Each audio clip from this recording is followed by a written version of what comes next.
way too much of our lives are spent in the exact same movement patterns that we're just moving forward and backward. So one of my favorite things to add in and make sure I include in almost every single workout is lateral movement, going side to side. So this is my introduction to that and why it's so important. I also emphasize with my lateral movements really focusing on moving through the hip flexors and the glutes rather than letting your quads take over, because that's your biggest, most dominant muscle in the front of your leg. It's often very, very easy for your body to want to adapt and make things easier. So the way we see that in any kind of lateral movement going side to side is your foot is going to turn out. That's going to engage the quad more instead of the hip flexors, instead of the glutes there. So I am always super picky at all times, keeping your toes forward, toes, knees, and hips nice and lined up. The first and most basic exercise here is simply going to focus on the positioning. So I'm going to turn to the side so you can see.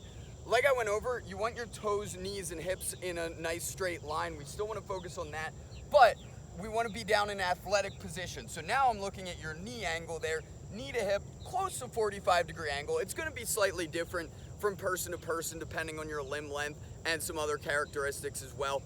But you're going to aim for about that 45-degree angle there from your knees to your hips. So we're going to start in that athletic position, and first is just sliding side to side. Typically, I like to do about 15 to 20 steps each way, but nice and controlled, small steps. I don't like to rush this so that we can focus on your toes, knees, and hips staying lined up. So you're going to go one direction, everything nice and controlled, good straight posture, and then back the other way. Now, this is the no equipment series here. A lot of times I do like doing a band around the ankles there. There's plenty of options with that, but we're not worried about with that. This is only with no equipment here. So starting out walking, from that point, you can speed it up, make it a little bit more of a quicker shuffle.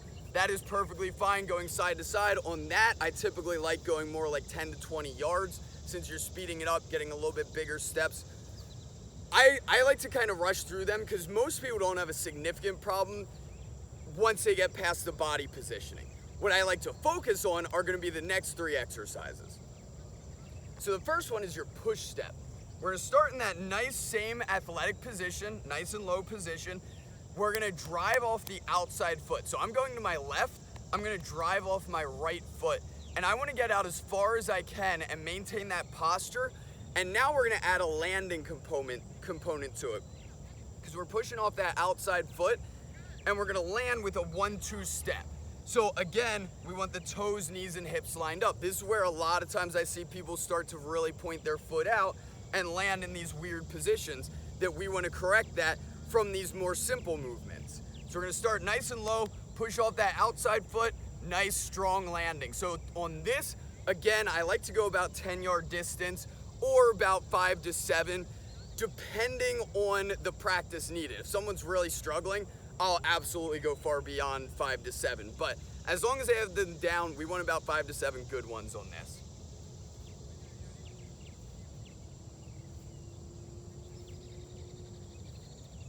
Now, one of the common errors I like to look at from the side is the people's posture. So we want that nice and tall. We don't want to see them collapsing there at the shoulders. We want to keep that posture both during the takeoff and during the landing. We maintain that really, really good posture.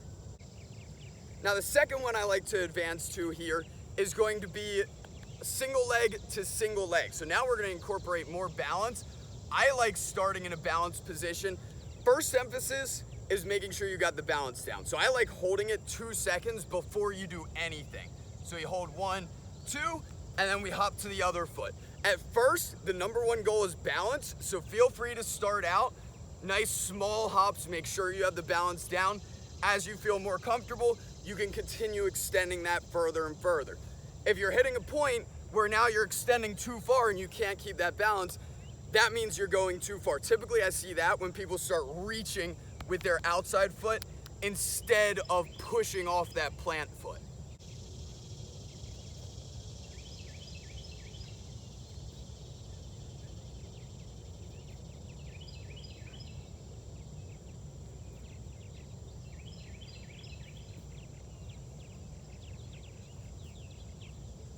There's a lot of movements that I really like starting with both legs, getting the balance, getting the feel of it there, and then progressing to single leg.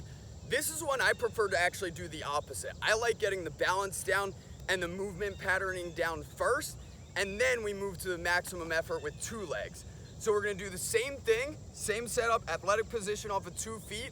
Now I start coaching the arms. So the arms come across and they're gonna sweep through. If you've ever seen an ice skater, it's exactly like their motions there. So we're gonna bring them across, they're gonna sweep through as our hips come through. Again, like we've been doing in a lot of these exercises, coordinating your upper and lower body together. Another reason I love this movement. Aiming to get out as far as possible every time.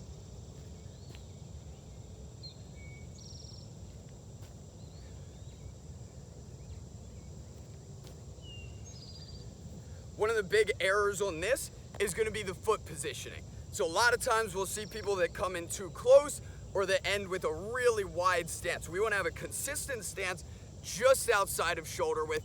That is going to be perfect. Let's go. It is hot.